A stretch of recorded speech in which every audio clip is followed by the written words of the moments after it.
Hello, good morning, ନମସ୍କାର। ଆଜିର new ବ୍ଲଗକୁ ସ୍ୱାଗତ କରୁଛି।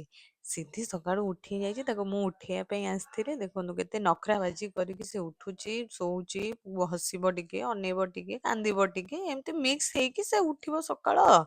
ଏଇ ସାଙ୍ଗେ ଦୌଡ଼ି ଦୌଡ଼ି ଆସିବ ମାମା ପାଖକୁ। ସକାଳୁ ଉଠୁ ଉଠୁ ଦେଖନ୍ତୁ ଗୋଟେ ତାଟିଆରେ ଅମୁଲ ଧରିକି ବସି ପଡିଛି। ସକାଳୁ ଅମୁଲ ନ ଖାଇଲେ ତା ଦିନ ଯାଏନି। ତାପରେ ମୁଁ ଚା ପିଇ ଦେଇଥିଲି, ଝିଅକୁ ଉଠେଇ ସାରି ତ ମୁଁ ଚା ପିଇ ନଥିଲି ତ ତାକୁ ଉଠେଇ ସାରିଲା ପରେ ମୁଁ ଚା ପିଇ ଦେଇଛି। ପିଇ ସାରିକି ଝିଅର ଛତୁଆ ଗୋଳଉଛି। ଝିଅ ଛତୁଆ ସକାଳୁ ଫାଷ୍ଟ ବ୍ରେକଫାଷ୍ଟ ଛତୁଆ କରେ, ତ ଛତୁଆଟା ଗୋଳେଇ ଦଉଛି ତାକୁ ଖୁଆଇବା ପାଇଁ। ତାପରେ ସକାଳୁ ବାପିଙ୍କର ମୋର ଯାଇଥିଲୁ ମାର୍କେଟ ମାଛ ଆଣିବା ପାଇଁ। ତ ସେଠି ଆମେ ସକାଳୁ ଦି ଜଣ ବ୍ରେକଫାଷ୍ଟ କରିଥିଲୁ। ବାପି ଖାଇଲେ ଦହିବରା ଆଉ ମୁଁ ଖାଇଲି ଉପମା ତରକାରୀ। ଥିଲା ଭଲ ଥିଲା, ବେଶୀ ଭଲ ନଥିଲା, ନର୍ମାଲି ଓକେ ଓକେ ଥିଲା ଆଉ। ବାପ ଝିଅ ଯାଇକି ଆମେ ସେଦିନ ହୋଟେଲରେ ଖାଇ ଦେଇଥିଲୁ ସକାଳୁ। ତାପରେ ଘରକୁ ଆସି ସାରିଲା ପରେ ଝିଅକୁ ଦେଖ ଦୋଳି ଲଗା ହେଇଯାଇଛି। ସେ ଦୋଳି ପାଇଁ ଜିଦ୍ଦି କରୁଥିଲା, ଦୋଳି ଖେଳିବ ଦୋଳି ଖେଳିବ। ତ ମୁଁ ତାକୁ କଣ କଲି, ଗୋଟେ ମାଙ୍କ ଶାଢୀ ଆଣିକି ଦୋଳି ଲଗେଇ ଦେଇଥିଲି।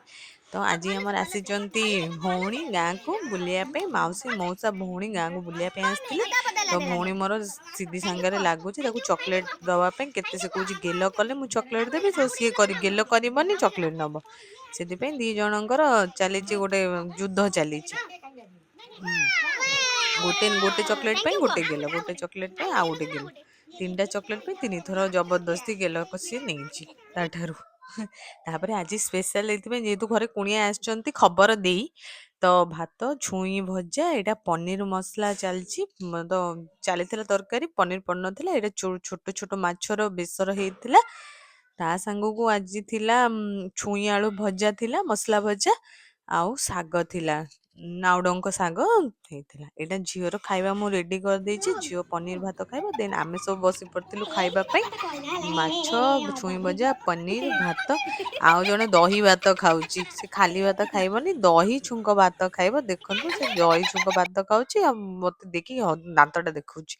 ତାପରେ ସିଧି ଶୋଇ ଉଠି ଯାଇଥିଲା ବାଛୁରୀକୁ ପତ୍ର ଖୋଇବା ପାଇଁ। ଦେଖନ୍ତୁ କେତେ ସରଧାରେ ସେ ପତ୍ର ଖୋଉଛି ତାକୁ। ହୁଁ, ତାକୁ ଭଲ ଲାଗୁଛି। ଗାଁରେ ସବୁ ଏଇ ସବୁ ଜିନିଷ ଭଲ ଦେଖିବାକୁ ମିଳେ ନା। ତ ଦୁଷ୍ଟ ହଉଥିଲା ବୋଲି ସେ ଗୋଟେ ଜଣେ ଅଜା ହେବେ ସିଧିର, ସେ ତାକୁ ଗାଳି କରୁଛନ୍ତି। ତ ସିଧି ତଳମୁହାଁ ହେଇକି ଗାଳି ଶୁଣୁଛି, କିଛି କହୁନି, ତଳମୁହାଁ ହେଇକି ଶୁଣୁଛି। ଦେନ୍ ଆମେ ସନ୍ଧ୍ୟାବେଳେ ବାହାରି ଯାଇଥିଲୁ ଟିକେ ଖାଇବା ପାଇଁ, ବରା ଘୁଗୁନି। ଭଉଣୀ ମାନେ ତିନି ଭଉଣୀ ଯାଇଥିଲୁ ବାହାରକୁ ଖାଇବା ପାଇଁ। ସେମାନେ ଭେଜ ଖାଇଲେ, ମୁଁ ନନ ଭେଜ ଖାଉଛି ନା। ସିଧିକୁ ବି ନେଇ ଯାଇଥିଲୁ ସୁପର ମାର୍କେଟ। ସେ ଦେଖନ୍ତୁ ନିଜେ ନିଜେ ବୁଲିକି ସପିଂ କରୁଛି। ତାର ଗୋଟେ ବାସ୍କେଟ ନେଇଯାଇଛି, ତାର ସେଥିରେ ଏକଲା ଏକଲା ସବୁ ଭରୁଛି। ଯାହା ଯାହା ସେ ନବା କଥା ସବୁ ତା ଭିତରେ ଭରୁଛି ଆଉ। ସେ ତାର ଫାଷ୍ଟ ଭରିବ ଫର୍ଚୁନ ଗୋଟେ କଣ ଭରୁଛି, ଏଇଟା ଅଟା କି କଣ ଭରିକି ଦେଖନ୍ତୁ ଗୋଟେ ପୁରା ବକେଟ ଫୁଲ କରିଦେଇଛି। ତ ଏଇଟା ହଉଛି ଏଇ କରିକି ଆସିଲୁ ଆଉ। ତାପରେ ପ୍ୟାକିଂ ଚାଲିଛି, ଯେହେତୁ ଆମେ ଗାଁକୁ ବାହାରିବୁ କାଲି ସକାଳେ, ତ ବାପି ଆଉ ପୂଜା ମିଶିକି ଦି ଜଣ ପ୍ୟାକିଂ କରୁଛନ୍ତି। ଆଜି ପାଇଁ ଏତିକି, ବାଏ, ଗୁଡ୍ ନାଇଟ୍।